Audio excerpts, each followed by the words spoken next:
What's up? Happy Tuesday. Happy spring. Happy X-Men 97 Eve. Oh, for those who we're celebrate. You're not even ready to watch it. I'm not. I need to go all the way back through. It's not going to happen overnight. But welcome, everyone. It's another Tuesday. It's a Tim and Katie Tuesday. It's been a hot minute. Coaster Mom! Oh, we're so glad we got to meet you this weekend. We did get to meet Coaster Mom last weekend. That was a highlight. And Mandy! Hey, long time no see! Mandy. It's been a hot minute. We're so excited to see everyone. You know what? Come to think of it, the Hershey Park does draw a different crowd than Disney content. Although I think these two are fans of both. Yeah.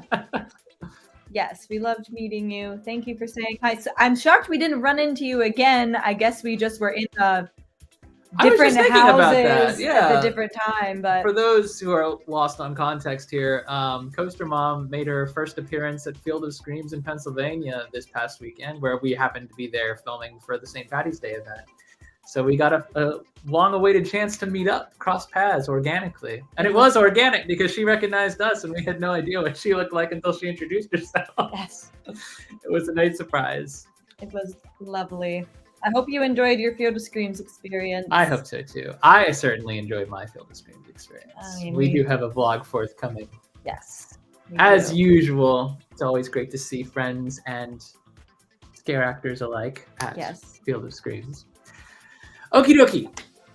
Let's get moving. Yeah. I don't know how many people are popping on and off tonight. It's totally okay if this is a small. I always say it's going to be like a smaller group. It's already 9 people. It's a little, I like to set my bar very low so that I'm not like disappointed. I'm always just surprised. We will talk to the wall if we have to. It's the wall is growing. I don't know. You probably won't be able to tell from that, but like it's coming along. It's coming along. We're getting there. We're getting close. It's going to be a more professional setup in a matter of a month or so. I feel like we've said that like 4 times. No, but this time I actually did work on it in the last 3 days. Yeah, so it's true. You can't see all of it, but it's up there. It's coming. It's coming. I'm super glad Coaster Mom enjoyed Field of Screams. I really am. We are so. We love Field of Screams so much. That's why we drive an hour to get there every time. Every time there's something going on at Field of Screams. It is just slightly closer than Hershey Park, though. It is. In fact, we know this because we drove to Hershey Park this past weekend. Even though it was closed, it hasn't opened yet. Yeah. Hershey Park's opening weekend is actually March 29th, I think, is the Friday, and then it rolls right through the week. It's Easter weekend, so it's going to be absolute chaos. But for those of you who are interested in going out there for opening weekend or any other weekend this summer, we do have a whole live stream tonight about exactly that. So for us, an hour and 20 minutes away, and then we actually hooked back to Field of Screams, and then we spent the rest of the day at Field of Screams. So we went, we got our passes, we got our goodie bag. We didn't actually pick up our season pass goodie bag, but we picked up a bag of actual chocolate. Yes. So that's our goodie bag. Got our giant size chocolate cups. They didn't have the full goodie bag ready for us yet, but that's okay. I think for those, we'll talk about it. Yeah. We'll talk about it. If I spend too long on the introduction, we'll never get anywhere. That's true. So let's dive on in. As always, our socials are The Real Tim and Katie on Instagram and Threads, Tim and Katie on Facebook, and timandkt.net is our website. We are falling behind again, but we're much closer to being caught up than we were during spooky season. And that will always be a saving grace of not being in spooky season. Yeah. Everything else about not being in spooky season sucks, but that one thing makes us look slightly better. Although, and this actually is not the worst transition, since we do have a little bit of channel news. So, first and foremost, the important piece of channel news, Adeus. Did I say that right? I think so. Yo! Thanks for joining. So first and foremost, I do just want to lay out one big channel update, and this is not going to impact most people, I don't think, but it might impact a few, so I wanted to lay it out there. We are changing our post day. Typically, we have live streams every other Tuesday, although we mix it up sometimes. We do sometimes drop like POVs and stuff from if we go in like to theme parks during the season, which has always been a big part of our channel too, and we will be doing some of that, hence Hershey Park. If we have like POVs or added videos or extras, sometimes we'll just throw them out on like a Monday or a Wednesday. But historically, our videos have dropped on Thursday afternoons. Our big like narrative vlog pieces, we always try to get them out on Thursdays, just because that seems to be like when our audience is online. However, our lives are evolving. We have a lot more to do every weekend now than we used to. Our work schedules have changed a little bit because this isn't unfortunately our actual job that we don't make enough to live on YouTube. No. So we're working around our actual lives, and it's just become really difficult to edit things out in a way that makes me happy about the work that I've done if I try to rush it out for Thursdays. So we're going to start posting now on Fridays around 3 o'clock. I'm not committing to doing a video every single week, but we try very hard to get a video out every single week. It's not always going to happen, but you can count on us being pretty active. Even when we're slow, we're at least pushing something small. Even if it's just, sitting down and chatting with you guys on the live streams. But moving forward, vlogs will be on Fridays. Mondays and Tuesdays and Wednesdays, maybe we'll have some other content between live streams and other shorter videos, but narrative vlogs that you look forward to Fridays. The other thing I was going to say, and this is just a very minor update, but I am very pleased to say that we are starting to get some media invitations. So there is some stuff coming up. I won't spoil it, but spooky or not spooky, we are starting to get some invitations to things during our off season. So not just our spooky season, but also some of the stuff that we cover outside of the spooky season. And that's really, really cool for us because we never thought we'd get that far. So we're already doing better than we ever expected to. But we would definitely appreciate if you guys, if you work at a haunt or if you work at a fun touristy attraction and you want to have Tim and Katie out, we're more than happy to go out there. We just have to figure out our schedules. So talk to the people you need to talk to if you want to have us there. We very accessible. We have an email address. It's therealtimandkatie@gmail.com. We have DMs. You can contact us anytime you want. But just to summarize, we do have some stuff coming up that we're really excited for. And I think you guys are really going to like it too. I think so. We'll see. Yeah. There's definitely a demographic for some of the stuff we're doing in the next couple of weeks. I won't spoil it, but I'm excited. And I want you to be excited too. Okie dokie. So we're getting into it. Wow, this is like the I know, that was 8 ever... minutes of introduction. We are flying through. Might actually get some sleep tonight. Might actually get some sleep. Nah, not really. I've got tons of editing still to do. Thanks, Mandy. We appreciate you. Okay, so the theme of this live stream, such as it is one day at Hershey Park. Some of you may not have been around for when we did one day at Disneyland a couple weeks ago, but it was kind of a creative live stream where we had to think a little bit. It was logistical. It had us doing math. We did have like 2 parks to deal with. We did, yeah. And this one is still similarly logistically challenging for different reasons. The reason we did one day at Disneyland is because we kept getting asked, hey, if you only have one day at Disneyland. We have been asked that many times. Many times. Like, how many days do you need? But if you only have one, what would you do? What would you suggest doing? And believe it or not, I've gotten the same question about Hershey Park recently. And Hershey Park is a park that we know even better than Disneyland because we have been to Hershey Park, I would say, a few more times. Many more times. Yeah, a few more times. A few more times. We've been to Disneyland more often than the average person, but we've been to Hershey Park a lot. So, I will say we are giant size pass holders this year. We have upgraded to the highest tier. We're excited for all the things that Hershey Park has to offer this year. I haven't heard anything about new attractions brewing. Well, I kind of have on the DL, but nothing that's going to open this year. Yeah, I think this year they were just focused on updates, maintenance, kind of upkeep, and that's good for this live stream because we don't have to account for like what's going to happen when that big new coaster opens. Because the big new coaster's already open. The Wildcats Revenge is still one of the top performing roller coasters in the Northeast. And it is awesome. Yeah, but they're still riding on Wildcats Revenge. We've got new restraints coming to Sky Rush, and I think new trains to Comet too. We also have, for those who are giant size pass holders, we have a brand new pass holder lounge, which is something that has never been done at Hershey before. Park updates, that kind of general thing. So nothing too crazy, I'd say, going on. But I think that's okay. I think they after what they've been hauling over the last couple of years, I think that justifies them just doing some updates, letting people enjoy what they have, and I'm sure we'll have a big announcement in the next year or so. Oh, I think sooner than that. The park seems to do and we were talking about this during a previous Hershey Park live stream with our friend Tim, who works in the park, and he's not, privy to like the Imagineering of Hershey Park, but there is talk amongst ride ops and everything about kind of the direction the park is trending. The theme seems, or not the theme, the trend seems to be that you do like 2 years of small updates and then one really big thing the following year. Yeah. That's not always the case because Hershey Park has been doing some rapid expansion since 2020.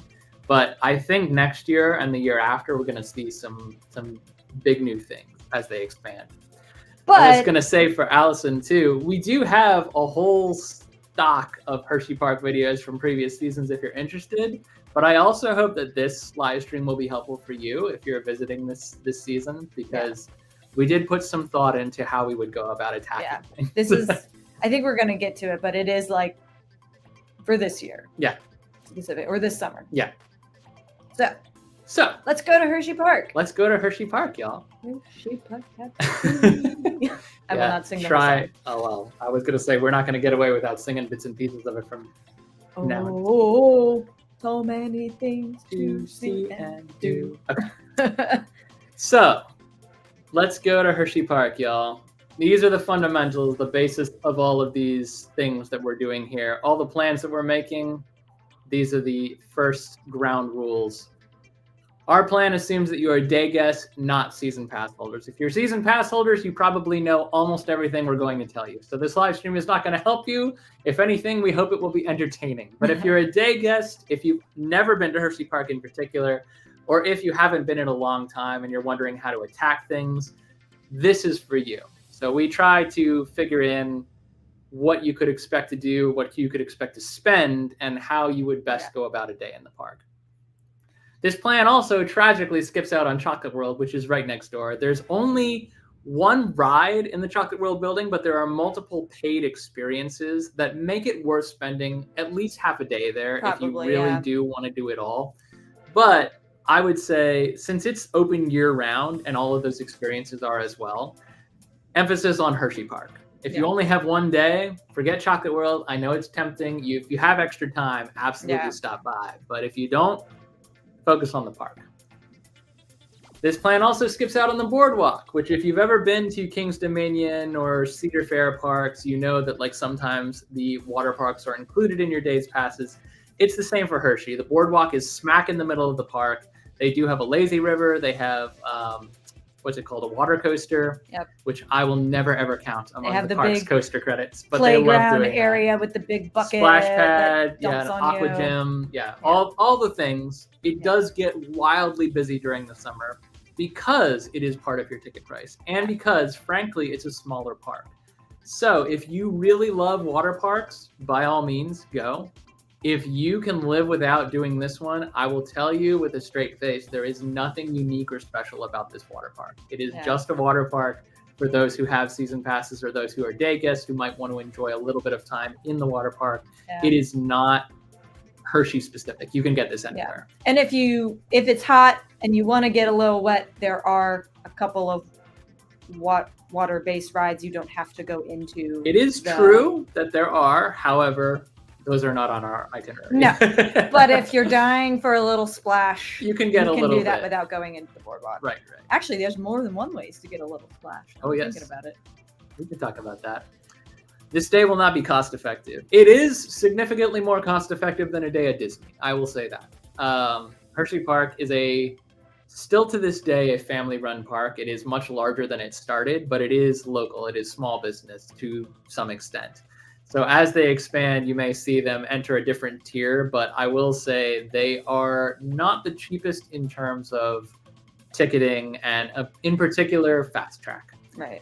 And for those who are unaware, a day in a theme park can be exhausting, regardless of how you spend it. If you follow this map to the T. If you follow this map to the T, you will be dead on your feet at the end of the day. But you will have a lot of memories. Yeah.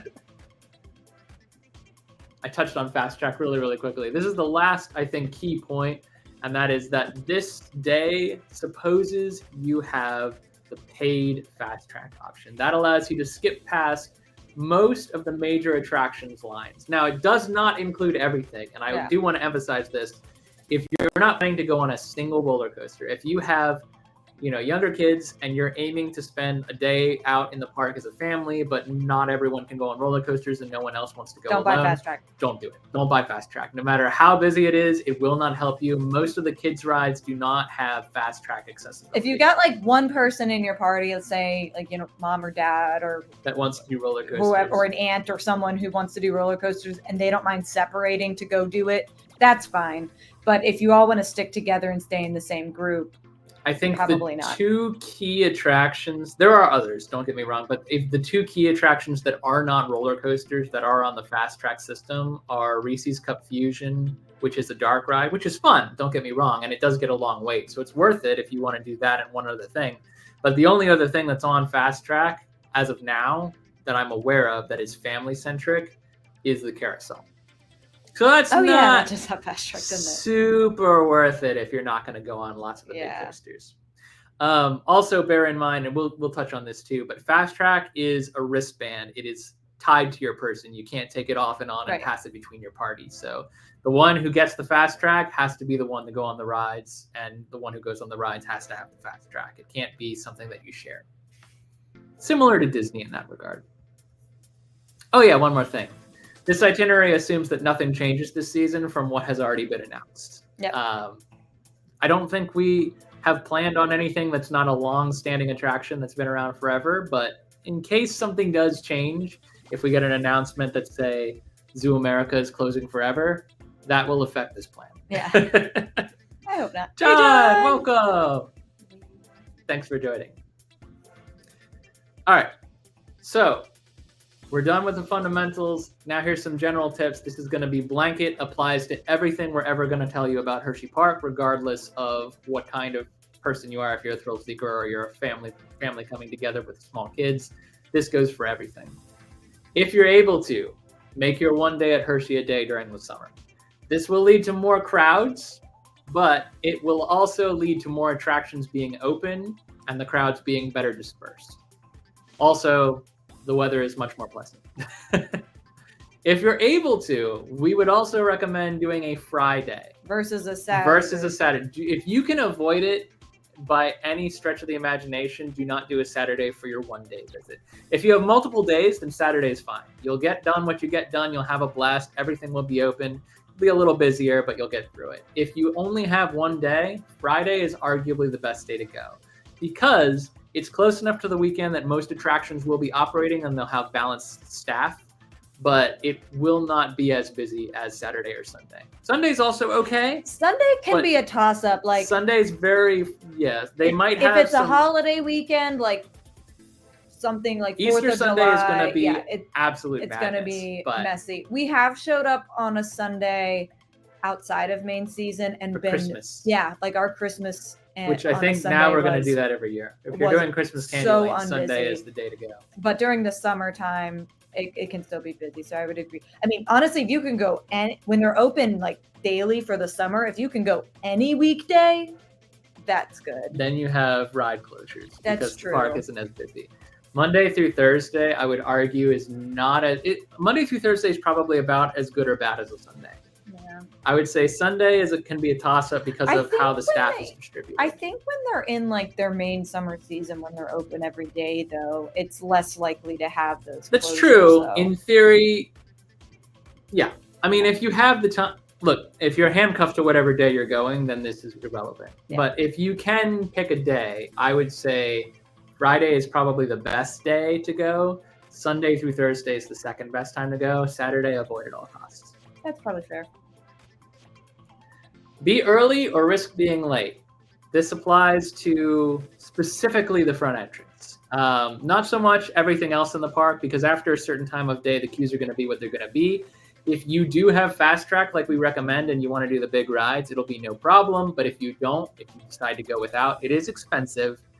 You can probably get a lot done before the park fully wakes up, before people start arriving, because a lot of people roll in, especially pass holders. The pass holder crowd will roll in around like probably 12 to 1 o'clock. Depending on if they want to do the Sweet Start or not, though. It's true. Pass holders, I think pass holders do get Sweet Start, which allows them in. Pass holders or just certain? It's king and giant size pass holders get Sweet Start at the beginning of every summer, but that only gets them in a half hour early. Yeah. And the only area, this is going to come up later, but the only area you have access to at the beginning of the day is Chocolate Town. Chocolate Town is at the very front of the park, and it includes Candemonium, which is a really, really good roller coaster, and everyone should do it once. I wouldn't recommend doing it at the very beginning of your day unless you are doing Sweet Start. Oh, full size gets Sweet Start. Okay. Good to know. Then maybe it's everyone then. Maybe it's just not bite size. Maybe not bite size. I don't know. There's only bite size does not. Coaster Mom is on it. Yay, Coaster Mom. Sorry. There will be a couple times throughout the night where I'm sure you'll have to correct us like that. Oh, yeah. We know lots, but we don't know everything. 1 hour early for the front of the park. Yep. I would agree with that. Hey, I know that place. Okay. So, the reason we say arrive early or late is because you don't want to be stuck in the massive backup, which it'll all be part of our slideshow here. But we have arrived right on time too many times. Yep. And we have been at the back of an unbelievably long, you would not even in your foggiest dreams, sometimes, I'm not kidding, sometimes the line at the front of Hershey Park is longer than the line at the front of a Disney park. I have seen terrible things. Well, terrible Hershey sights. also has less turnstiles, I think, than Disney does. Yeah, a lot of them. There is more of a choke point and a bottleneck. Yeah. But it's definitely like you either need to plan to be at least 45 minutes early, or you need to be late enough that the crowd is dispersed a little bit. Because honestly, it doesn't make that much of a difference if you're 45 minutes late. It will make a huge difference if you arrive right on time and wind up part of that mass. Yeah. Start at the back of the park. This is still, I think, a good tip. We did test it after Wildcats Revenge opened, and I think the overall traffic flow definitely moves more towards the back of the park now. But if you go to any attraction but Wildcats Revenge at the beginning of your park day, in the back of the park, you will have a walk-on ride. Yeah. Almost guaranteed. Not everything will be open. They do open the park in phases, and we'll get to that too. But in general, start at the back of the park and work your way forward is our go-to tip for any Hershey Park first-timer. I think this is the last thing. Make advanced dining reservations. There is only one place in Hershey Park that requires, or technically not in Hershey Park, but on Hershey property that accepts advanced dining reservations, and you want to make that reservation. You really, really do. You want to probably look into it, and we'll talk about it, probably look into it about 2 weeks early at minimum. I have had trouble booking a week or so out, depending on the season. But summertime, I would definitely say 2 weeks. So, let's get into your Hershey Park day. Hershey Park is, I think, rapidly becoming a destination theme park. It is. Mm-hmm. It used to be very much a local park or a regional park that drew in local audiences. The Northeast, in particular, a lot of people come down from New York, from Virginia, up from Virginia. But it is, with the addition of Wildcats Revenge in particular, it has become a coaster destination. Yeah, definitely. So a lot of people that had never heard about Hershey Park before are coming to Hershey Park now. That is great for the park. It can make it a little bit harder for you as a first-time guest to navigate and to get everything done, because you're starting to see more people who are coming for, oh, we got to do this, we got to do this, we got to do this. Can be a little bit overwhelming for someone who doesn't even know what the park offers. So, and I've pictured here is Fahrenheit, which I do not recommend for your park day, unless you are a big coaster person, in which case buy that fast track and zip through that line. Yeah. Your day is going to start like everyone else's with breakfast. Hershey Park, with the exception of the chocolatier, sometimes during some seasons does not have a breakfast joint. It does not offer healthy or suitable breakfast options. You show up, usually the park will open no earlier than 9 a.m. for those with Sweet Start. So you want to eat breakfast on the road. Yeah. Or depending on where you're coming from, at home or whatever. That's a good point. If you are staying locally, number one, we recommend the Hershey Lodge for budgetary reasons, but the Hotel Hershey is really, really nice. You can eat at your hotel if you have a hotel breakfast. There is also in downtown Hershey, only about 5 minutes from the front gates of the park, a place called First Watch, which I'm sure many people know. It's a chain. It is a chain. We ate there for New Year's, and we had just a magical breakfast. It was awesome. If you're like wanting to get there, we often, we've stayed at many different places in the Hershey area, and we're often, if we're staying at a place that doesn't, give us one of those complimentary breakfasts, we're eating a Pop-Tart or a granola bar.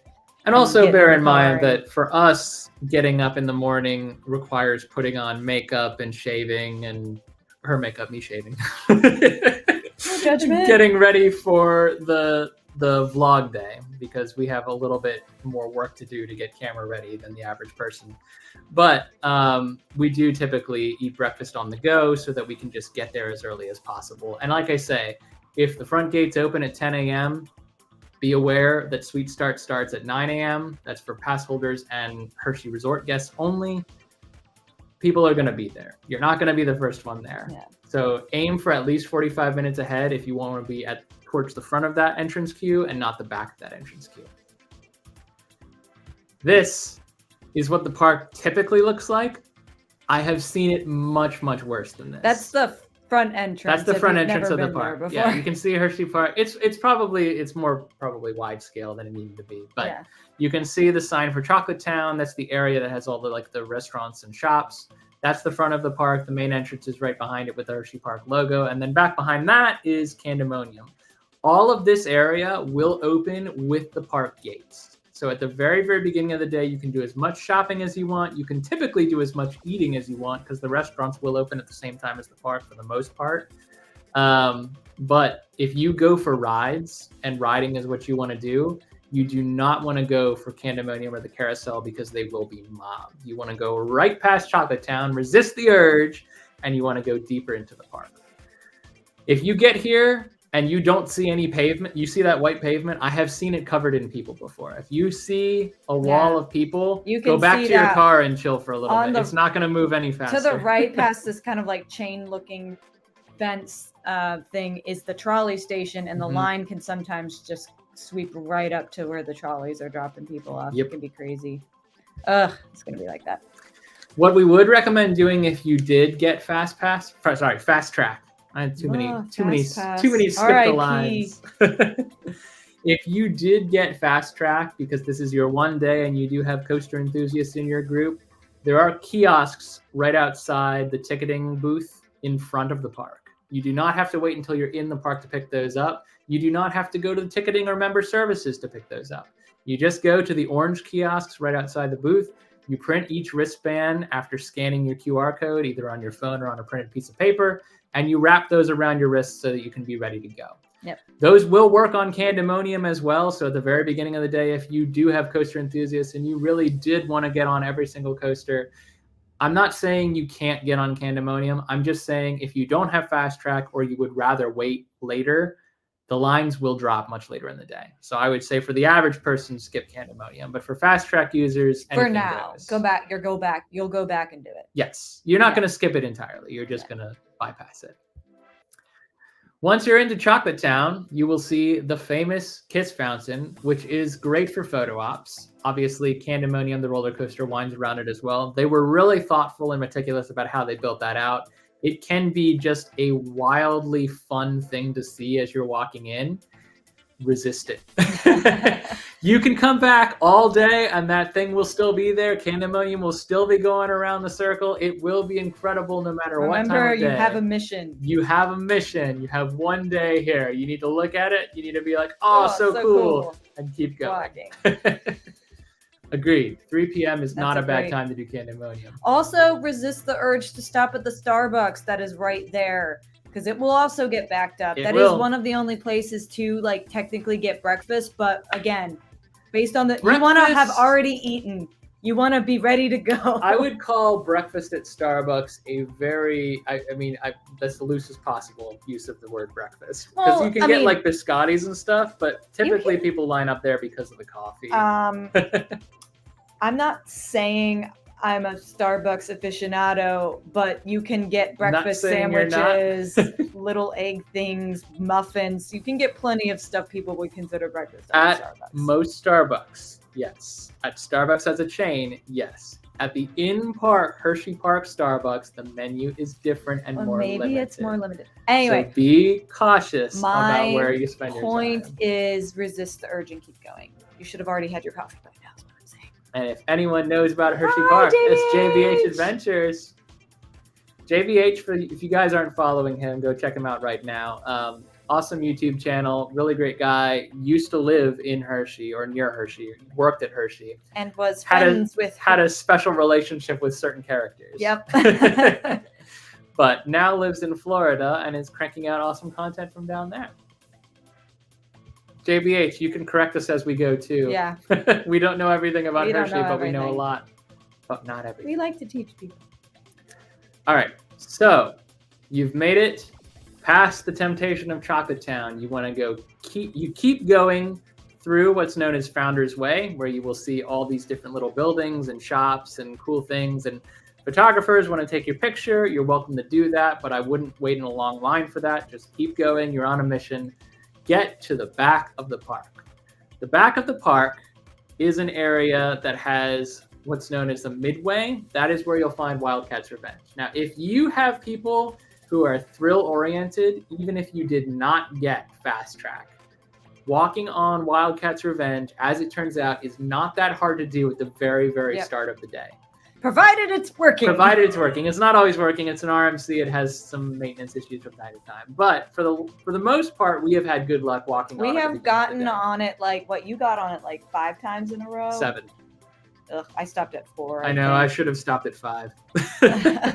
It's a wild ride, and it's really, really fun. We also don't recommend doing that if you only have one day at Hershey. Yeah. No, that was purely for the sake of that was for science. That was for science. Now, 2 things are pictured in this slide, too. Wildcats Revenge is at the Midway, which is at the back of the park. On your way, you will encounter a family attraction that will also back up over the course of the day. These 2 attractions are the busiest, most popular attractions in the park for the foreseeable future. Cup Fusion is pictured there, which is their dark ride, sort of Toy Story Mania style shooter. Yeah, basically Toy Story Mania. Wildcats Revenge is their biggest thrill coaster and their newest coaster and their record-breaking so-and-so. Award-winning. It's really, it is the best coaster. It is really fun. It is definitely the best coaster so in the park. So, with good reason, one of these 2 should be your first. Cup Fusion you'll find in Founder's Way on your way to the back of the park. And if you have kids that will really want to do this, or if you really want to do it, I like dark rides. Yeah, no judgment. Hop right in that line, wait it out. Even if it's like, 15, 20 minutes to 25, I would say even 30 minutes. It's going to be 2 hours in about 2 hours after opening. It is not worth a 2-hour wait. It is absolutely not worth a 2-hour So don't get in that line unless if you have Fast Track later. Fast Track or beginning of the day, no other time. Yeah. So that, I would say, if you have a family and you're coming with kids that would want to do this, if you have to do Cup Fusion, you need to prioritize that over Wildcats Revenge. If you have thrill seekers as your audience, Wildcats Revenge is the way to be. Woo! Either way, once you're done with one attraction or the other, if you can squeeze in both, God bless you. I would never be able to do it. You should be moving towards or already in the back of the park by that time. And after that, we would highly recommend Laugh Track for 2 reasons. One, because it is a family coaster. It's a little thrilling and it can be a little bit much for the smaller kids, I think. But for the most part, I think everyone really likes this one. And because everyone really likes that one, reason 2, it's going to get a long wait also. Yeah. People are going to come straight from Wildcats Revenge or Cup Fusion to this, same as you. You'll find that a lot of people will back this lineup just and this is a very slow mover. It is a slow load. It loads 4 at a time. You know, if they have to slow down for small kids sometimes, it is not a fast mover. So there is a outdoor queue and an indoor queue. So if the outdoor queue is empty, get in that line. It doesn't matter how long it is about half, the maybe indoor even a queue quarter can of what it still will be a 25-minute wait, but if it's the outdoor queue is getting filled up, you're in for it. Unless you have fast track, and if you do have fast track, you're only bypassing the outdoor queue. Yes. So if there's no one in that outdoor queue, then it doesn't make a difference. But I will say this too: there's 2 tiers of fast track. There is the fast track that is just base level, which is known as fast track, and then there's fast track unlimited. Unlimited gets you through multiple lines over the course of the day, multiple of the same ride. Fast track basic only does once per ride. Yeah. If you walk up on Laugh Track and you have fast track basic and the outdoor queue is empty, do not scan it. Yeah. Do not. You can get a better second ride in later in the day. It will give you the endorphin rush of passing by a mass of people. You can't do that if there's no people to pass. Yeah. So it doesn't make sense. You will be in the indoor queue either way. Yeah. But I would recommend doing fast track for a lot of different reasons. I think it is a very family. Track? What did I say? Fast track. Oh, Laugh Track. Yes, I would recommend doing Laugh Track. Laugh Track. It's quick, but it is really fun. It's very smooth. It gets you laughing. It's really smooth. It's a good. Honestly, it's not a bad first coaster for someone who's like a little coaster nervous, but not like totally paranoid. That being said, there are some good drops. If you're only a party of 2 and for whatever reason they're not loading the full cars, we definitely recommend sitting kitty corner. Yep. Otherwise you'll get too much spin. When it's balanced out with 4 people or even like 3 people, it doesn't spin as much. But when you're like a single rider, it's like woo! So I don't know unless if we you like that. Talked about the mechanic of Laugh Track for people who have never been to the park before. Laugh Track, if you can't tell, is a 4-seater. It's got a very low capacity, which is why the line backs up so badly. But it is forward and backward. It's a spinning it's a single car spinning coaster. Sometimes you're going down forward, sometimes you're backwards. It's actually weird. You do wind up spinning around, so you're not going to be backwards the whole way no matter what. But I honestly do find that first drop is way more fun backwards. Because it's just like you can't see it coming, so you know it's coming, but your body, you can't convince your body. And then you like scream, and then you start laughing, and that's why it's called Laugh Track. Yeah. It's themed to a fun house. It's an indoor ride too, if you can't tell. So it's good for all weather types. It's just a fun ride. Yeah. It's a good fun ride. But again, even though it is a fun ride, when you wait 2 hours for it and then you ride it, you're like, oh, why did I do that? It's not worth 2 hours. Like it was fun, but it was like a minute and a half. If you have to do a coaster, this is not a bad single coaster to do that day. So even if the line is long, if you do Laugh Track, I would still say that's a fun time. But we have, as Katie said, waited out a 2-hour line for a very short Laugh Track experience, and it's not really worth that to us. Yeah. So it's totally down to individual preference. I highly recommend everyone does it. It's just how you do it that counts. Either you do it early when the line's not too late, or buy Fast Track and do it when you can. Now, after you exit Fast Track, you're literally right next to 2 other attractions, one being a big family draw, the other being another thrill-centric attraction. Again, ideally if you have no wait and you can just walk on and have your pick of either, but if you have thrill-centric people in your group, Lightning Racer is a great racing coaster with some genuinely intense drops that you can't see them coming from the ground. You have to be on the coaster to realize how steep some of those drops are and how fast it moves. It's a genuinely fun wooden coaster experience. And however rough a wooden coaster is in comparison to a steel, this is actually one of the smoother wooden coasters I've been on.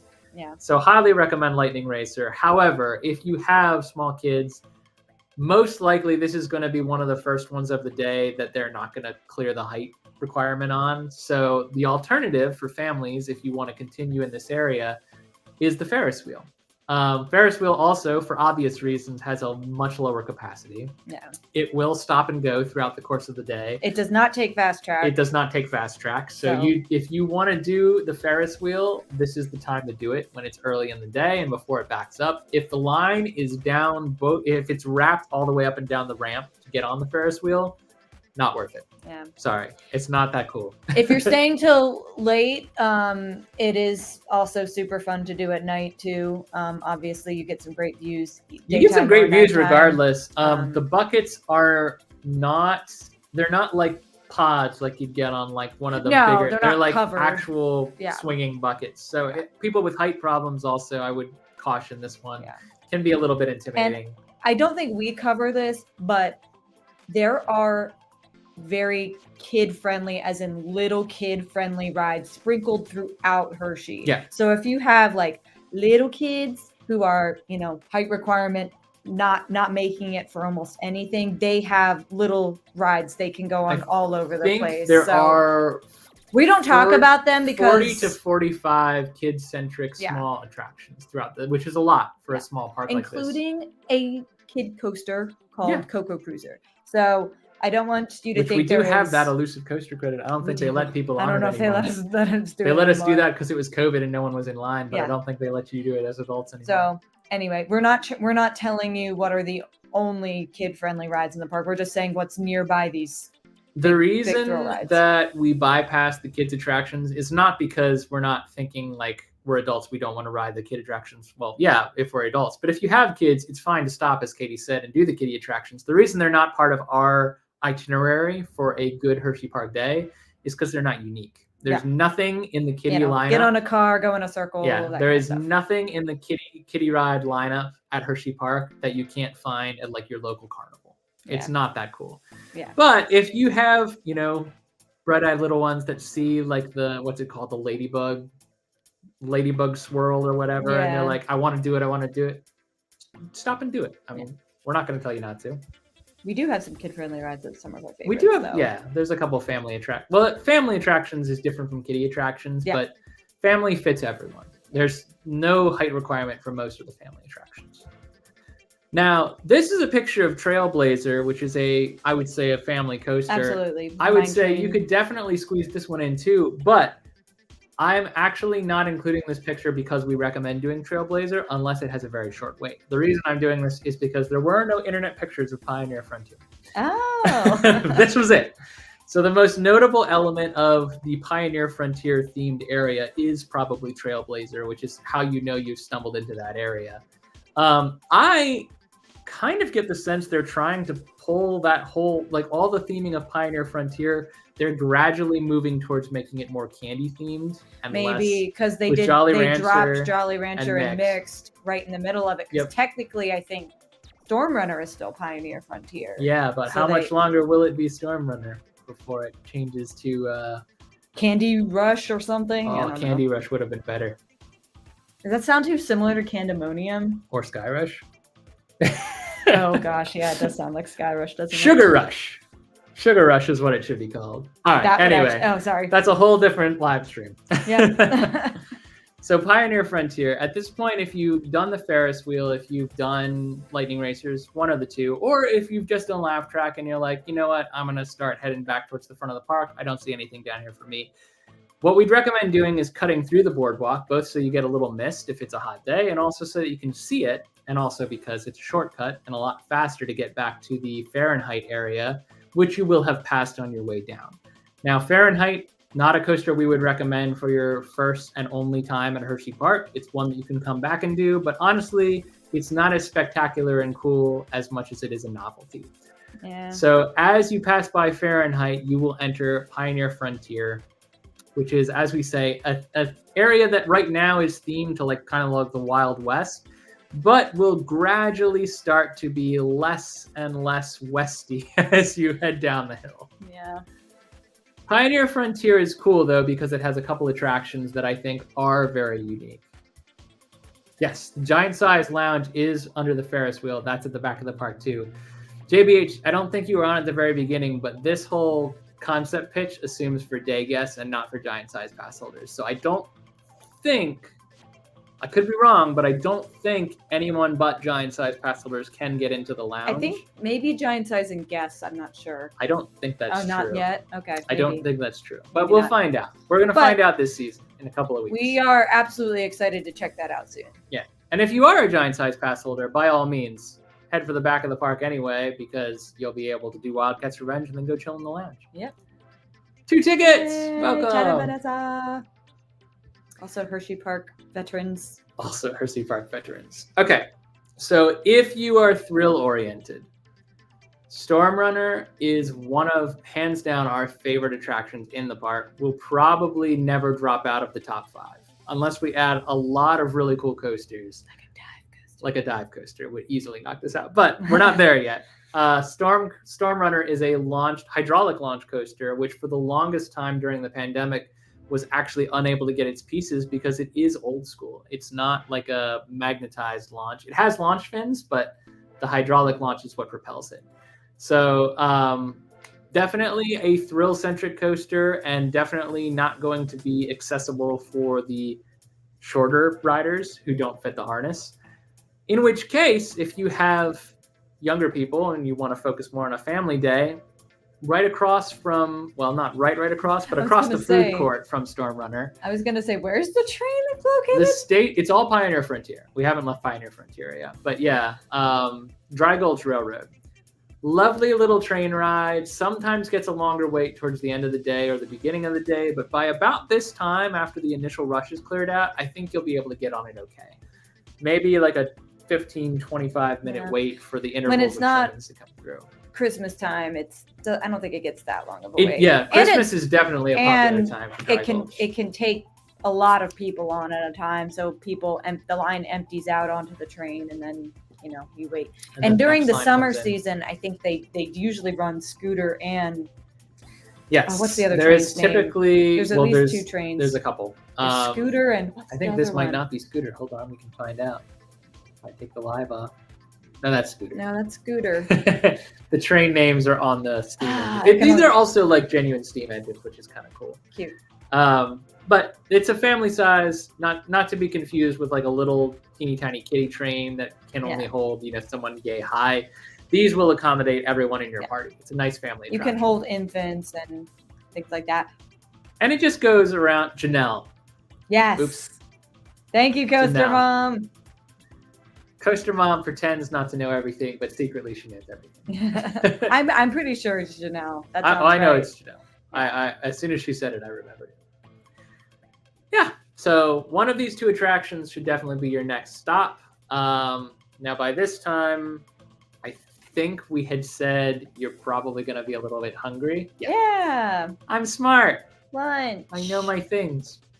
So by this time of day, if you're not already starving, depends on how early you ate breakfast, you are likely going to start having those ravenous stomach rumbles as you cross through Pioneer Frontier. Primary reason for that is because you're going to be in the center of a food court. Now, from, I would say, 12:30 to about 2 o'clock, this food court is going to be mobbed. So be aware of that. However, it's mobbed for a reason. We all get hungry around the same time. That's how the human body works. So you have a couple options. If you want a slightly less crowd-heavy experience, you can go down the hill directly across from Trailblazer. We do have the Spring Creek Smokehouse, which this is actually a seasonal treat. I was going to say, that looks like Dark Nights. It is a Dark Nights food. But the pulled pork or the spare ribs that are on that sandwich are available year-round. They just made the bun black for Hershey Park Dark Nights, which is their Halloween event. So you can go to Spring Creek Smokehouse if you want something that is probably going to sit a little bit heavier, but pretty decent, and also the crowds don't know about that one as much. Yeah, it's a little hidden. Food court is a little bit easier to access. It's at the top of the hill, and everyone will know about that one. But you can get lots of good things there, including Moe's Southwest Grill. They have some chains in there, as well as Chickies and Pete's, Subway. Some of the vegan and gluten-free establishments are located there as well. So if you have dietary concerns, which is something we don't really talk about, but definitely something to consider, Hershey Park does have those options for you. They're just going to be unfortunately clustered with every other option. So you'll have to fight the crowds to get to those. Now, you can park it and have a nice lunch, sit in the shade. I would definitely, and this is important, and we don't mention it frequently, but this hit me as I was making the slideshow because this is about the time of day when I nearly passed out and or threw up from not drinking enough water. Yeah. So this is a good time to sit in the shaded area and have a water bottle. Make sure you hydrate as you're going through this day. We are not even halfway done. It's going to be a long day. You're not going to feel it until it's way too late. So and drink just a as much water reminder, as possible. they installed even more refillable water bottle stations in the park last summer. So make sure you're drinking water. This is not actually too bad a recommendation either. If you can do 11 a.m. or 11:30, this does preclude your ability to get on more rides if you eat that early, but it also allows you to avoid the crowds, particularly in the food. You can eat. It's always good advice to eat at kind of off time. So if you either eat an earlier lunch or you get lunch at like 3:30 or something like that instead. Yep, and what JBH is talking about here, the Jolly Rancher area food court, that is the Pioneer Frontier food court. That's what we're talking about, is the area where you can get all the vegan, gluten-free stuff, Moe's, Southwest Grill, Subway, Chickies and Pete's. But also, yes, it is crazy crowds there midday. Yeah. I mean, alternatively, which is not... Are you going to recommend East Coast? No. Okay. For lunch, that's donuts. Well, that's why I thought you were going to be like, it's not the healthiest option. I was going to say, if you're willing to walk a lot further, and this will kind of set back this plan, but Milton's at the front of the park, actually technically outside of the park, you can get back in, is typically way less busy middle of the park day. It is swamped towards the end of the park day because everyone is leaving and wants to eat before they go home. But if Milton's also closes an hour before the park closes, which is atypical for a restaurant associated with a theme park. So be aware of that if you really want to try something at Milton's. Middle of the day, 12 o'clock, and everywhere is swamped, and you're willing to walk, kind of backtrack, you can eat at Milton's, which has pretty decent food. We've talked about it before. Sometimes we have a different recommendation for food later. Otherwise, Milton's would have been definitely on our agenda. The reason why we don't recommend Milton's for first timers, we do Milton's every time for lunch because number one, we're used to the theme park, like pounding the pavement and just putting in a 12-hour, 13-hour park day. It doesn't faze us as much as the average person. If we were dragging kids, it would be an absolute impossibility. So we totally understand. We didn't think for this purpose that was going to be the best recommendation, but it is one. And we definitely, if you are not going to take up our dinner recommendation, you should definitely check out. Or if you have trouble getting a reservation for our dinner recommendation, Milton's is a great fallback. Yeah. Just make sure you get there before it closes and before it gets long. Anyway. Oh, the animals. Animals. Aww. So your park ticket to Hershey Park includes a lot of actually premium experiences, but two in particular that the area is known for. You do have access to Zoo America, which is a very, very small and very cute zoo that has actually quite a bit of animals, like quite a wide variety of species, including bears, obviously, and including desert animals and deer and falconry and all kinds of cool stuff. So it's a very small zoo. It is actually across the street from Hershey Park, but your ticket allows you access via the in-park bridge. Yep. If you want to take a break, particularly if it's a busy day, you can actually cross that bridge. They will stamp your hand so you can get back into the park the same way. Cross the bridge from an area called Kissing Tower Hill, which is going to be your next stop after Pioneer Frontier, if you're headed towards the front of the park again.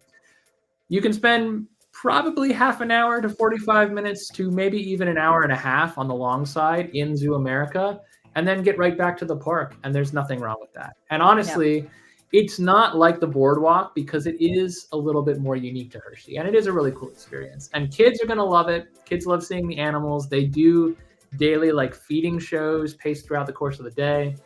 as you're walking through, you might even find, like, I've seen like the zookeepers have like owls out, or like turtles or snakes, or just kind of on like the trail like through the zoo, just doing stuff, like an educational seminar. So it's fun. Zoo America is part of your ticket, as I said, so I wouldn't necessarily waive it off if it's something you want to do. But I would choose between that and one other thing. On the right here, you can see Coco. Coco! Our friend Coco the seal is a show, or is it sea lion? Is Coco a sea lion or a seal? Seal. Seal. That's what Don't you remember the No, I don't. I forget every single time. We learn it every single time we do the show, and I forget immediately after. All right, so our friends from the sea is in the Aqua Theater, which is almost right on top of Zoo America. It's just the entrance to down Zoo America. The hill. Yeah. You're at the bottom. If you're coming from Pioneer Frontier, you start at the bottom of the hill, you work your way up a short hill, and then you're at the Zoo America entrance. But at the bottom of the hill is the Aqua Theater entrance. You just make your way around the different drop tower, the 3 drop towers. There's no reason you couldn't do both, but for the sake of doing more in the park. But if you're prioritizing rides, you probably don't have time for both. Probably don't have time for both. You have to get your seat for the Aqua Theater show, watch the show, which is at least 25 minutes. 25 to 30, yeah. But it's very cute. The Aqua show is also, it's similar to SeaWorld. They have like a conservationist program running, and the tickets, a portion of your ticket price when you pay to go to Hershey Park will go towards the conservationist efforts of Zoo America and the Our Friends of the Sea.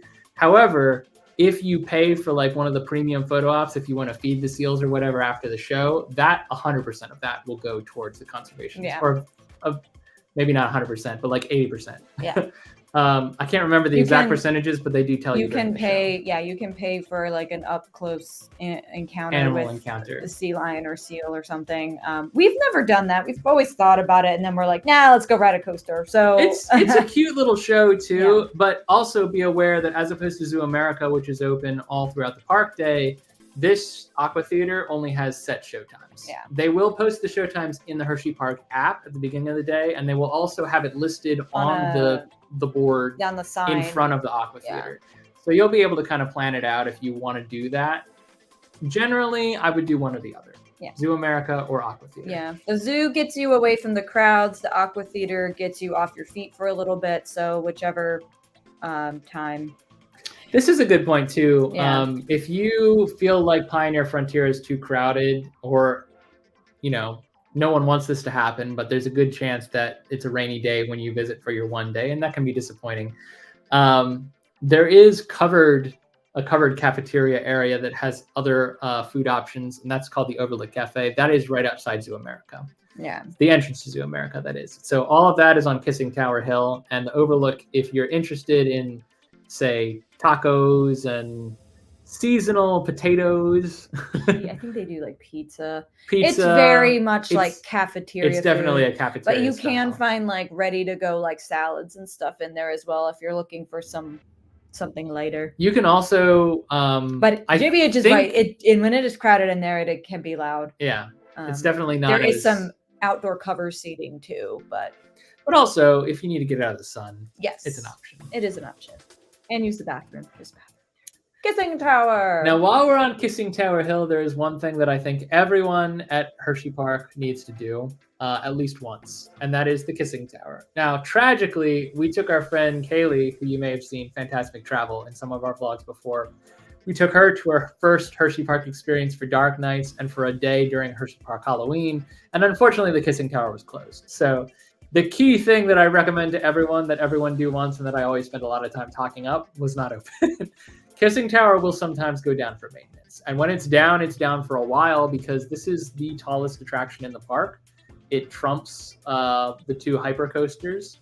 So it is an amazing view, and it's a very slow moving ride that anyone can do. Yep. You do not have to be of a certain age or a certain height. You do not have to, it's not a thrill ride, so it doesn't drop you. It just takes you up and rotates you around very, very gently. Apparently, you can play Among Us in the Kissing Tower. It's just a fun, slow-moving attraction, and it's a good family ride. And there's a little narration. It tells you what you're looking at. We like to do it any time of year, but we do particularly like it at Christmas time to view the lights, but any time of year in the summer, I will say too, it's pretty. Not that you should specifically time this out because you're going to have a busy day here. Say the same thing I was going to say. But if you haven't done this before and you're a regular Hershey Park goer, twilight views from the Kissing Tower are excellent. If you can see that sunset, oh man. But here's the thing. It's gorgeous. Here's the only thing. Everyone knows that. Yeah. So the lines, no, they don't. The lines back up all the way. There's like the Kissing Tower is right on top of the antique cars and the sports cars, which is the same track, different vehicle. You have lines emptying from 3 different queues into the same area on Kissing Tower Hill. And around twilight, be it Christmas time in particular, but any time really of the year, that line will be kind of a mess to figure out. So you have to be willing to suffer that, but it is a good view. I will say, in general, if you're going to do it and you want to be sure you get it done, midday is probably best. Yeah, that's fine. Yes, definitely goes down. That was why it was down for like Dark months. nights? Because there was, not for Dark Nights specifically, but for months prior to Dark Nights during the summer. There were some high winds that actually damaged the structure. So they had to, they will not send you up in that thing if they don't think it's absolutely safe. Right. It is largely very safe year round because it's not a drop tower. It just moves you very, very slowly around in a circle. But yeah, definitely if it's open, it's safe, definitely do it. Cedar Creek Mine Ride. What is that? Do you know what that is? I have heard it. I'm not thinking of it. How will the Kissing Tower compete with Cedar Creek? I think Hershey Park. Oh. Cedar Creek. We're Googling, sorry. Oh, that's why. It's Cedar Point. Oh. Like how will Hershey compete with a new ride? No, Cedar Creek's been there. Cedar Creek is their Okay. It's their definitely don't ride. Know anything. It's similar to Trailblazer.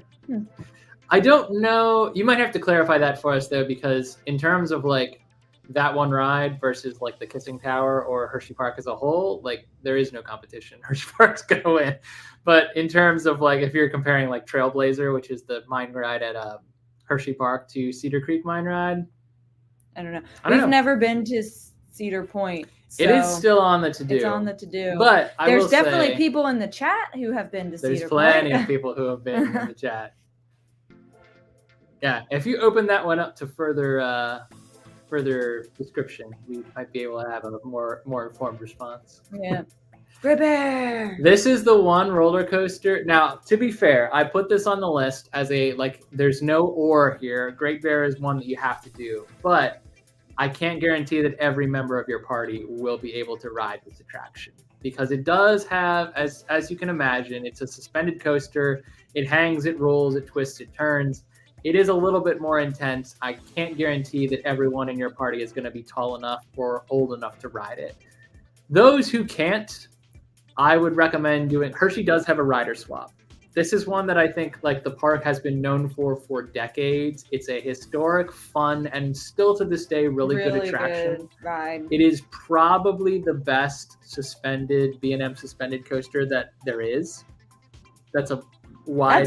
That's a far-reaching, wide blanket statement. Words. I really do like Alpengeist at Busch Gardens Williamsburg. Of the ones we've been on, maybe, but we haven't been on all the B&M suspendeds, man. They take such immaculate care of Great Bear. It is like to this day, it's the park's claim to fame in a lot of different ways.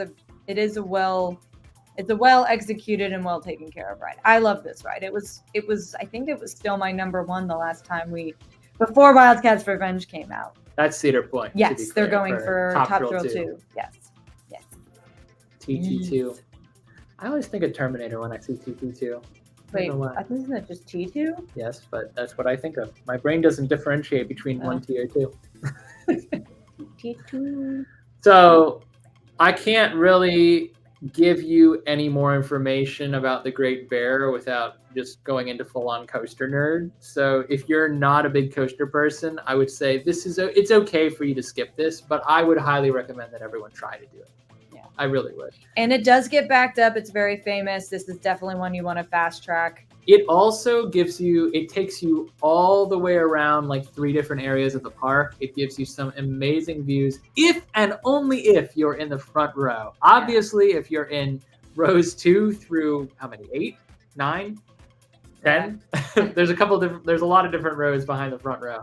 It's worth waiting for the front row. Fast Track ain't going to help you there, but it will get you into the line and towards the front of the line, and then you have to break off and do front row for however many intervals it takes. Hey, Blair. Hi, Blair. Welcome Talking back. about Hershey Park. So, we have done Montu. We have done Montu. Montu was... We did the front row. We did the front row. It was intense. Very controversial. Big screen required for this. I do not like Montu. I don't hate Montu. I will do Montu if everyone else in the party wants to do it, but I do not love Montu. And the reason being is because it is so much more compressed as a layout. It is way, way tougher on a taller body. Center of gravity gets pulled all over the place. It was one of those rides where I felt like it was kind of trying to rip my legs off. I really liked it when I was younger. I remember going on it multiple times. Back when I was like maybe 15 or 16, but we tried it again, 18 months ago, 2 years ago? Pulls a different kind of force on an adult body. It was more intense. I prefer the layout of Alpengeist and Great Barrymore because it's more spread out. It felt very like spaghetti bowl to me. Yeah, it is very much a spaghetti bowl coaster, which is the same reason I don't like Fahrenheit. But if you enjoy rides like Fahrenheit and the Incredible Hulk at Universal, you'll probably like Montu. I mean, coaster enthusiasts got to do every coaster. It wasn't rough. It wasn't like unsmooth. It was just the layout was intense, and we got off that ride like, ooh. It's also for me the fact that one of the key things about a B&M suspended, and most layouts accommodate this, is the fact that it's so like the hanging position makes it so cool to see the park beneath your feet. Montu is tucked off in the corner, so it's so compressed and it's very low to the ground as compared to some. It has some cool like near miss elements where you're kind of digging into the ground and stuff like that. The theming around it is really, really good. It is one of the better themed B&M suspended, but it's not. It's not as good a ride. The layout wasn't my favorite. Iron Gwazi, on the other hand, is awesome. You definitely need to check that. We have done the Runaway Train at Six Flags Great Adventure, and I would agree that Trailblazer is better than that. I have not been on Cedar Creek Mine Ride yet, but it is on the to-do. Thank you, Dean, for helping with that, answer that question. So before we get around to dinner time, and believe you me, you do want to save some room for dinner, we do have some snack recommendations for you as well. Now, we placed this here because this is the point in the day where we would normally get hungry, but if you, with a large enough family, people get hungry all throughout the course of the day. So you can make your snack stop whenever you need to. If you're in this area, which would be Kissing Tower Hill or very near the Hollow, I cannot guarantee with absolute confidence that this will be here this year, but it was there all last year. We do have an array of food trucks sitting right outside Great Bear. There is also a fry shop if you're more interested in getting like boardwalk fries, specialty French fries. Yeah, they do like chili cheese fries and sometimes like seasonal fry kits. Doughhead Stuffed Waffles is a food truck that we actually got familiar with at Field of Screams. They're Lancaster based, and they did buy out a spot in Hershey Park last year. If they're still there, this is by far my favorite snack that there is, period, across all snacks. So highly recommend. It's stuffed waffles. It's macaroni and cheese and bacon is one flavor. It's peanut butter and jelly is another flavor. It's literally like they take all of these mouthwatering ingredients, they stuff them inside a perfectly grilled waffle that tastes like French toast wrapped around something absolutely delectable, be it savory or sweet. I do enjoy Doughhead Stuffed Waffles. If you've watched any of our Field of Screams videos, you've probably seen us eat them. However, my favorite snack to have at Hershey is the East Coast Mini Donuts. Which is not part of our feature because there used to be 2 locations. Now there's only 1. Yeah, it's closer to the boardwalk. Yep, they closed down the one that was on Kissing Tower Hill, unfortunately. So they have a mobile location as the food truck, which is usually parked outside the boardwalk. The other truck, or sorry, not truck, the other option, not in any way, shape, or form a truck, The other option that we have is if you're more of a sweet person, especially if you have multiple sweet people that can actually finish this off. There are king-size shakes at Simply Chocolate, which is a short hop away from the Great Bear entrance, across the bridge, past the Aqua Theater. Sounds further away than it is, but really and truly, it's like it's not that far. Nah, it's like they're neighborhoods that are right next to each other. Yeah. So Simply Chocolate, I would not recommend doing for breakfast or for even early lunch, because all they sell is dessert. Would not recommend tackling one of these king-size milkshakes yourself, but if you've got a partner or a buddy or a kid who's or a couple of kids willing to share it with you, they are delicious, and they're always fun. They're reminiscent of like the milkshakes from like what's that chocolate place in Universal? The Toothsome milkshakes. I was going to say also Beaches and Cream. Beaches and Cream does these fun over the top milkshakes. Absolutely delicious. They're very, very good. Don't get me wrong. They're also novelty items. Yeah. So you're going to pay a premium for them, and if you don't have enough people to finish it off, you have wasted your money. Yeah. So don't buy it if you're one person, unless you're very, very confident that you can finish a massive pile of ice cream. By all means, if you're running like 4 miles a day and you can eat 3,000 calories, go for it. It is definitely a task. It's definitely a fun shareable option for a family or a couple that's there. We like Talon. We like Talon. Yeah, I was also thinking, while we're on the subject of B&M Suspendeds, that Afterburn is definitely the best of them. So you take that. I take back my Great Bear statement. I do think Great Bear is probably the second best, and Alpendest is probably a very, very, very close third. But Afterburn at Carowinds is probably my favorite ride at Carowinds, which will anger a lot of people for a lot of different reasons. But I like that one best. All right. So assuming that you have either gone to one of the food trucks outside Great Bear or have gone to Simply Chocolate, which puts you even closer, this can be very hit or miss. There is a Hersheypark monorail. Now, a couple of different advantages to doing the monorail. If you haven't done Zoo America, if you chose to do the Aqua Theater instead, the monorail will actually give you a peek into the zoo. It will take you all the way around the loop.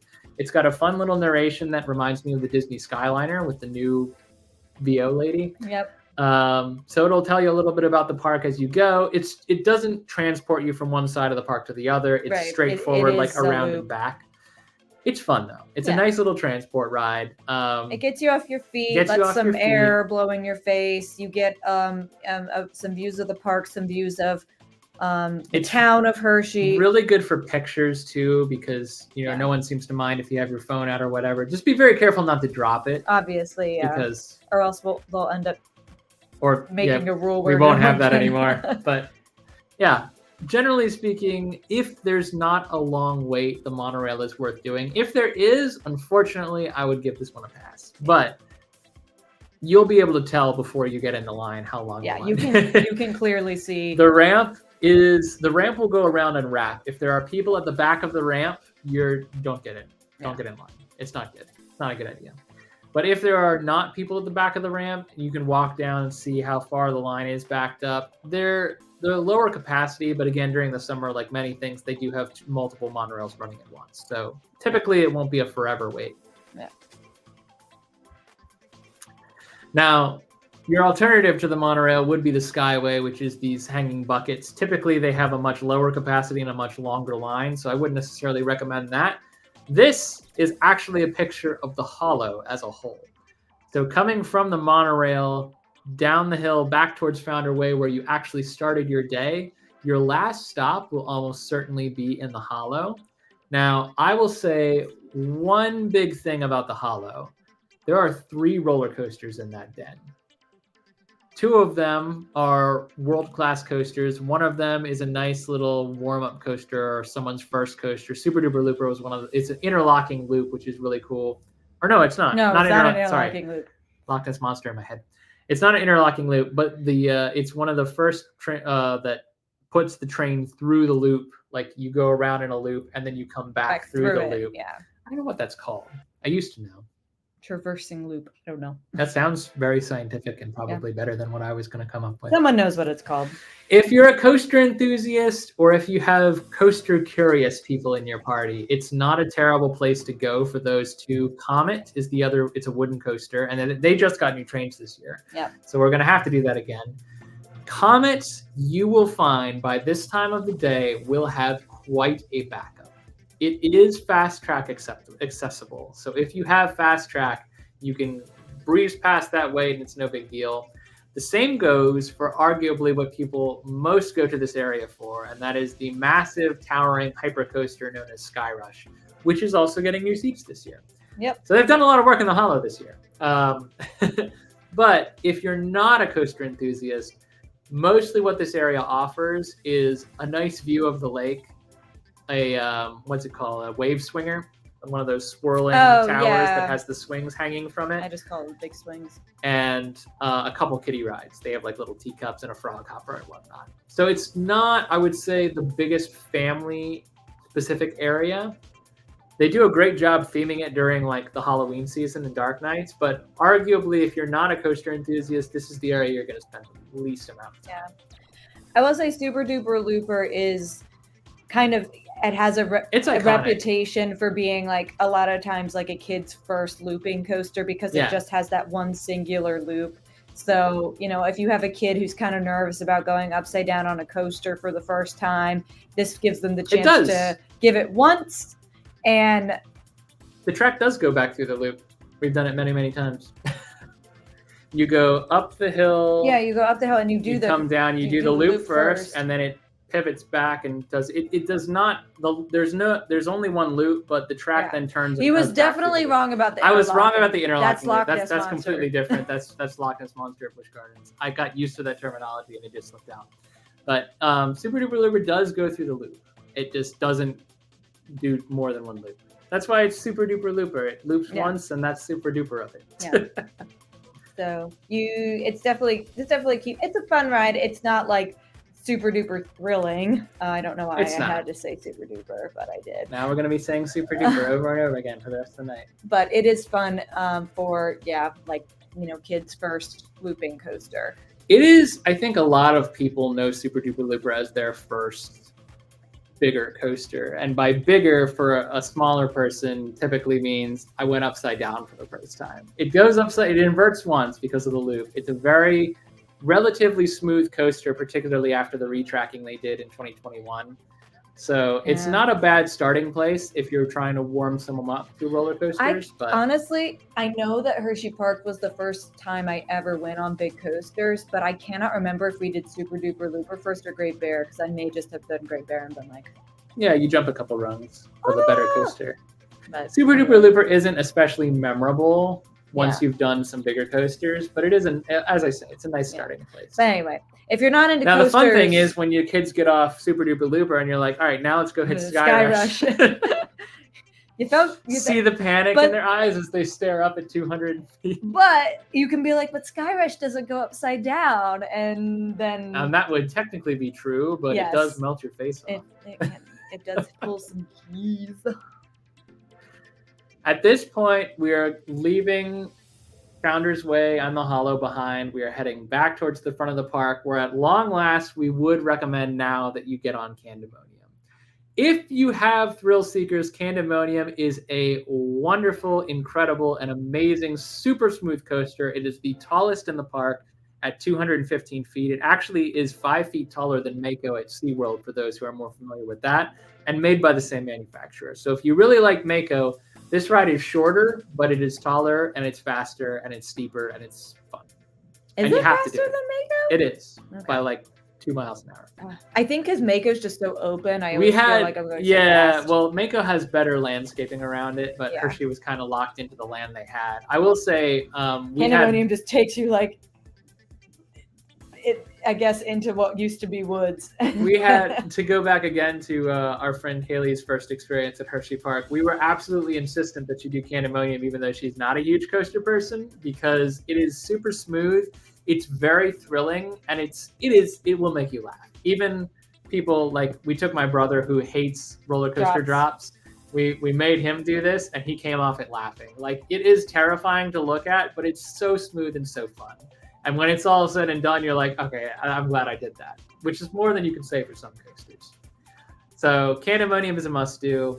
For anyone in your party who is tall enough, even if they're not big coaster people, I would recommend this one. But if you have smaller people who are not going to clear that height requirement to get on Candymonium, or might be absolutely petrified looking up at it and absolutely refuse for one reason or another, the carousel's right next to you too. And that is, as we said at the beginning, fast track accessible. I need to stop using that word. It's too hard to get out. Well, fast track. You can use fast track on it. Fast track eligible. Yeah, eligible. Eligibility. That's a good word. Yes, lock this. If Tim didn't say interlocking loops, we all wouldn't have been confused. I know. I ruined it. I'm sorry. Ruined. It's ruined. I wasn't doing that. All right, fam. At this point, you are going to be hungry, even if you've consumed a king-size shake. Hopefully, you split that among a couple different people, because this is worth saving room for. Now, at the beginning of the live stream, we did lay some ground rules and throw out some fundamental tips, and that was make advanced dining reservations. Well, one of them was make advanced dining reservations. This is what you want to make advanced dining reservations for. The Chocolatier is Hersheypark's premier dining experience. Opened in 2021, following the opening of Chocolatown as a whole and Candymonium in 2020, instantly became everyone's absolute favorite place to eat. It is a sit-down restaurant that is themed to classic attractions like the Carousel, the Tilt-A-Whirl, and other attractions you can find throughout the park. But it's also just really good food. Just so good. I think we've eaten there maybe like 8 times total across our I've only had like 2 things. One thing that we were like, never get again. And another, I had like one salad that I was like, not my favorite. But like everything else is always so good. One thing across everything we've ever consumed, one thing was bad. And I will say, I was going to say, if you didn't go ham on snacks and desserts in the park, you definitely have to try to get a dessert here. Yeah, desserts are their specialty, but food here, everything is chocolate infused. So even like if you get steak or spare rib or whatever, they're using like chocolate infused barbecue sauce or like chocolate powder to kind of spice it up a little bit, give it that Hershey flair. It's honestly like, as we were saying, one thing ever was bad, and that thing is off the menu. You can't even get it anymore. Really? Because I thought they were still trying to push. No, they took the hummus. They took the chocolate hummus. The Reese's hummus is gone. Hummus, peanut butter hummus. It was gone as of this past spring. It was not good. Okay. And that's one thing that is fun about. They are always updating or changing the menu. They have seasonal items. Seasonal offerings. So, if you're of drinking age, they also have some amazing cocktails and martinis and here. If you're not, I've tried several mocktails, and they are also very good. So something for kids, something for people who don't partake in alcohol, which is perfectly fine. Desserts for everyone. Love to desserts. Except the lactose intolerant. Yeah. I'm so sorry, but all the best stuff has milk in it. Having said that, I mean, this is just a picture I pulled off the website, but it is a spread of many different things they offer, including that's like chicken and waffles, the salmon, the spare ribs, the salad, the fries. They do have a novelty item that's like a Ferris wheel with appetizers on it. Yeah. And it was good to order the one time for the novelty, but probably not for us again unless we have multiple people with us. Yeah, if you have a group of like 5 to 6 that will all eat the items in the little Ferris wheel, go for it. We tried to split it between the 2 of us, and it was like, this is too much. And the same goes for the chocolate fondue. Yes. We have a big group. We went with the theme park foodies and Eric Neal once upon a time, and we had a great time sharing the chocolate fondue with all the dippers, and we had like a pot of like melting chocolate. It was awesome. Yep. I've never had a truly bad meal here. No. Even things that were weaker were like still way better than anything else I've had. And I think it's a kind of staple experience at Hershey Park now. If you don't care about a sit-down dinner, this is a time to maybe go hit Milton's. That's downstairs. They also have some. Or if you failed to secure an advance dining or if you couldn't get a reservation. They can sometimes seat you at the bar if you are of age to sit at the bar. They do have bar seating that kind of comes in and out. Yeah. But if you are there with a larger group or a family that can't sit at the bar, or if for whatever reason the bar is just packed, which it can be at the end of a long park day, Milton's is a good fallback option. They have pretty good stuff downstairs. Yep. Now, I will say of the Chocolatier that it does close an hour after the park. You don't want to wait until an hour before or after the park closes to hit them. You want to, well, actually, I lied. You want to hit them an hour or so before the park closes. Cut the last hour of park out of your day rather than waiting until park close or an hour after park close to sit down. Because yes, they have to serve you, but they don't have to do it, in a super smooth and relaxing way. You don't want to hold them hostage. And honestly, you're going to have a better time just across the whole if you're not rushing through your meal. Plus, we'll give you plenty of time to order dessert if you get there with a little bit of time to kill. Now, the other thing is that if you do go to the Chocolatier an hour before park closes, if you can get that time, you may have some leftover time when you're done. And that could come in a couple of different ways. It could be that the park is still open, in which case you can get your hand stamped coming into the Chocolatier and return to the park for however many minutes are left. Might not be the worst time to hit Candemonium if you haven't done it, so long as you don't have, a bursting stomach full of food. I don't know. I have done Candemonium after eating the Chocolatier. It's not the worst thing I've ever done, but it depends on what you eat. And how you feel. You can also shop the Hersheypark Supply Company. They will stay open until, I think, 2 hours after park close, depending on the day. 1 hour for sure, 2 hours sometimes. The Sweetery is also tucked in here, which is a little fudge shop.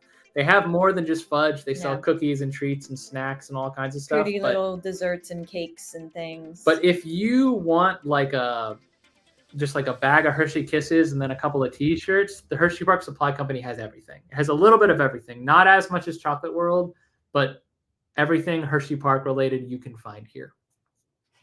Oh, this is good information. Ooh, a show. Oh my gosh, the Music Box Theater.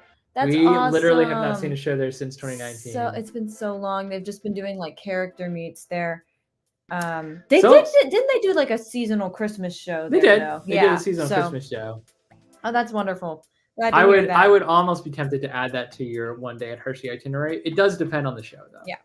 Great it's a great time to get out of the sun, get some AC, sit down and watch some lovely performers. We've always enjoyed the performers at Hershey.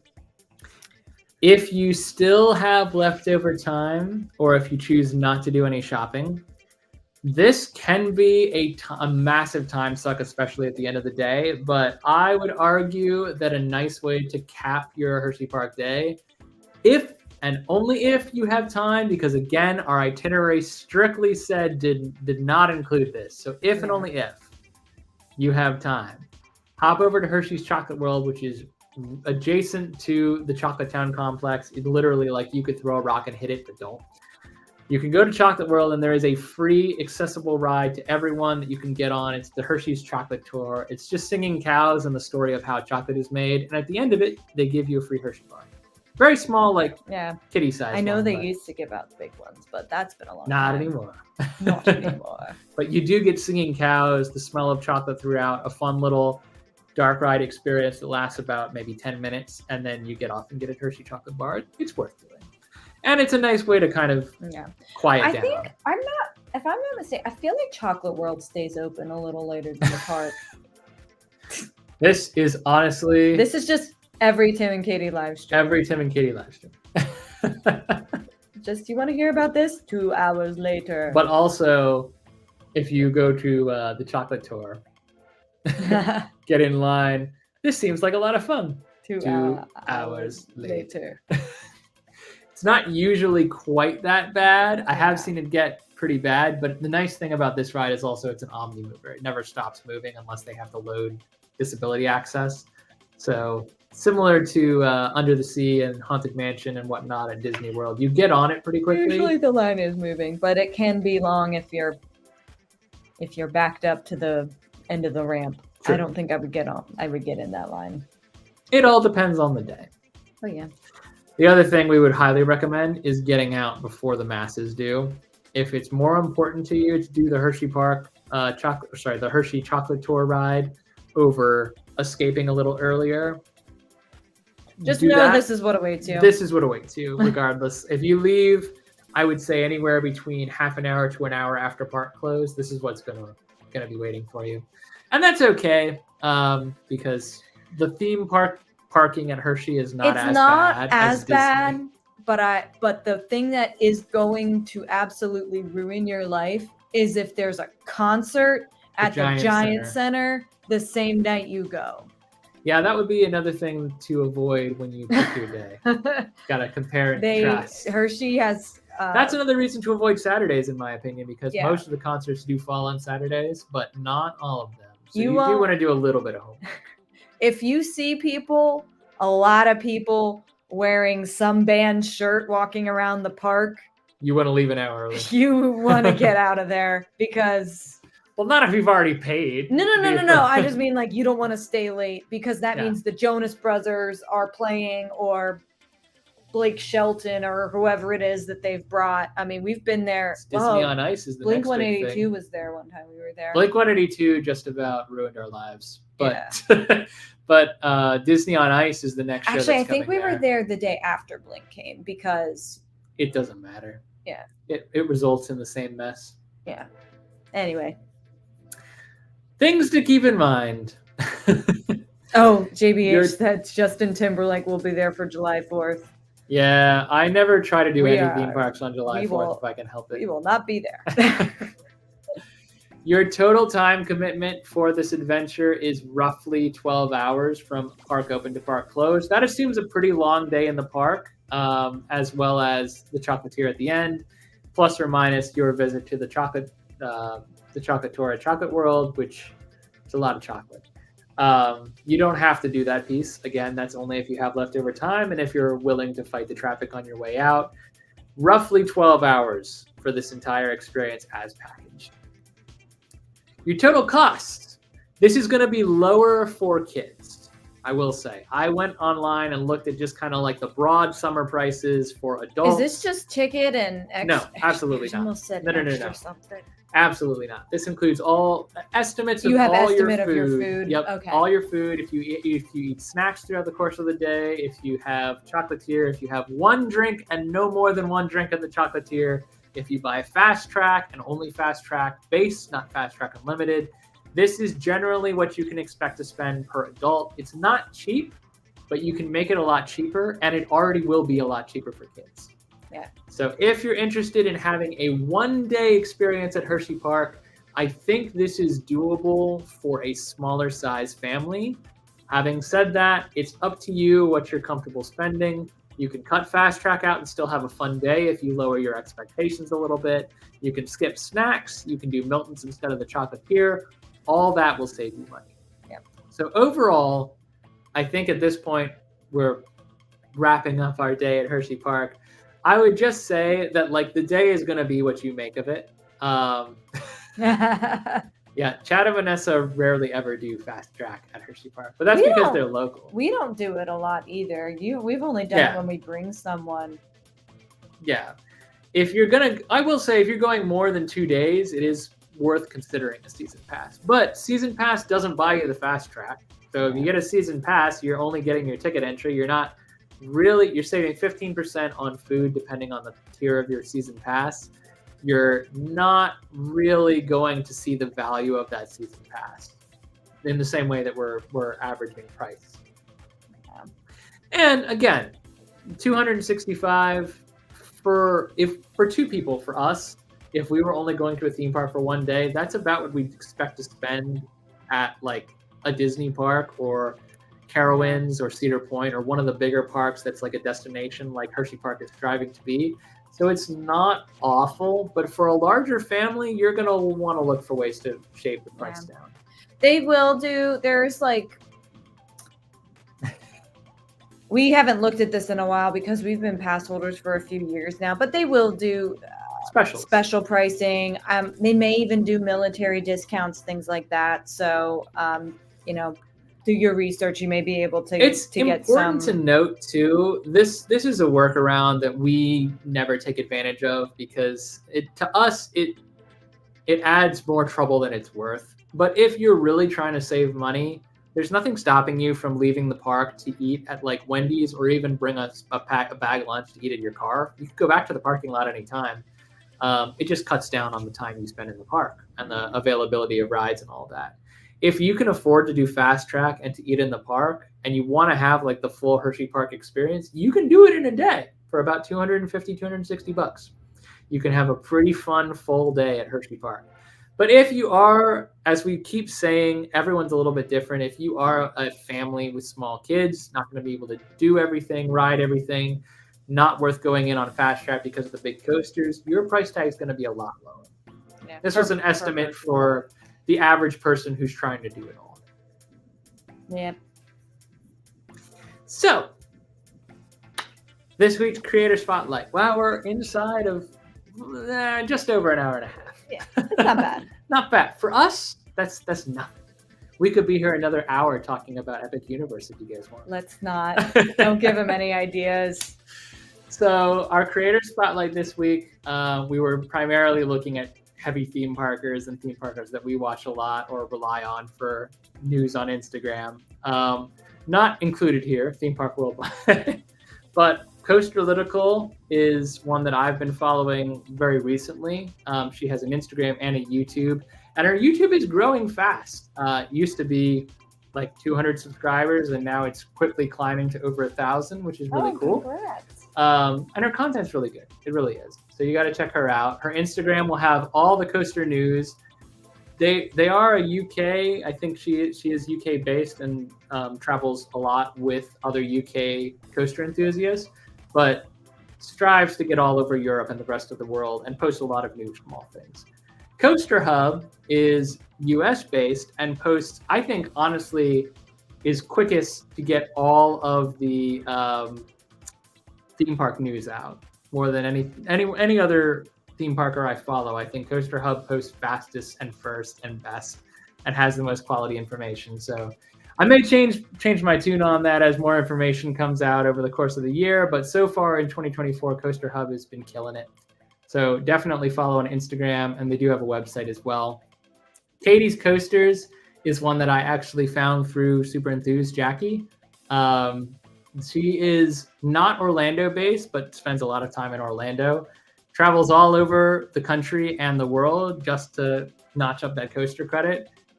I think a lot of people will know Katie from Katie's Coasters because her YouTube channel is pretty big.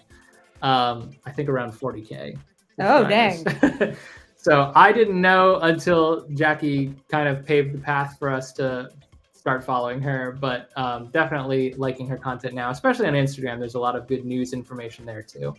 I don't have a TikTok, so I cannot confirm or deny how busy her TikTok is, but I'm sure it's banging. So our next live stream is going to be the 9th of April, which is a couple weeks away. I'm pretty sure I bumped that one. Yeah, I bumped it off by one because we're going to have a back-to-back double tap weekend the weekend prior. Yeah, Easter weekend. Easter weekend is going to be busy for a couple different reasons. I am excited to say we have a media opportunity where we are being hosted that weekend. Woo! Not at Hershey Park. No. But we are excited to see, well, I'll just leave it at that. We are excited to get some videos out from those things. I don't want to spoil anything. I will answer these real quick. Yes, definitely. Loading in separate offload stations for Wildcats Revenge. A couple of the coasters that are newer are built like that, and Wildcats Revenge also has lockers in the middle of the queue instead of at the beginning, which does save you a lot of time. I was expecting them to have metal detectors, and I think at some point they might, but they don't yet. So they're pretty good at capacity. How many problematic people bring their stuff on. I don't know if you were on at the beginning of the video, but we did shift our post day to Friday. So Field of Screams, I am working on that video from St. Patty's Day now, and that will be out on Friday. Friday. Oh, Katie's Coasters. I thought he was talking about you. I was like, no, I thought we knew that. Yeah, Jackie and Sam. If you've been on our channel for any amount of time or following along with what we're doing, you know we love Jackie and Sam, and we credit them to 90% of what we've been able to achieve as a channel. All right, guys. now is as good a time as any to break it off. We've had a good night. Thank you all for joining us. We hope that this information has been helpful for those planning a future Hershey Park visit. If you're not planning a Hershey Park visit anytime soon, maybe we've convinced you to try it because it can be a lot of fun. You don't have to spend $265 a head to have fun. No.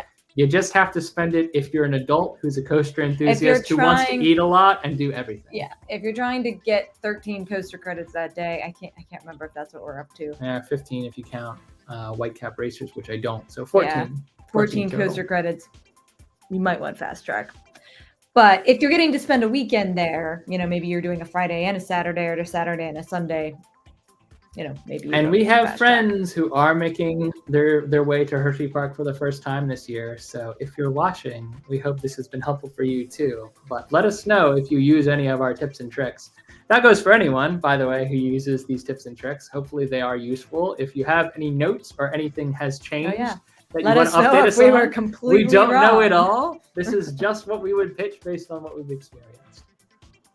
So thank you all for joining. We will go ahead and wrap it up here. Until next time, I've been Tim. I'm Katie. And every night is a new adventure. And we'll see you again soon.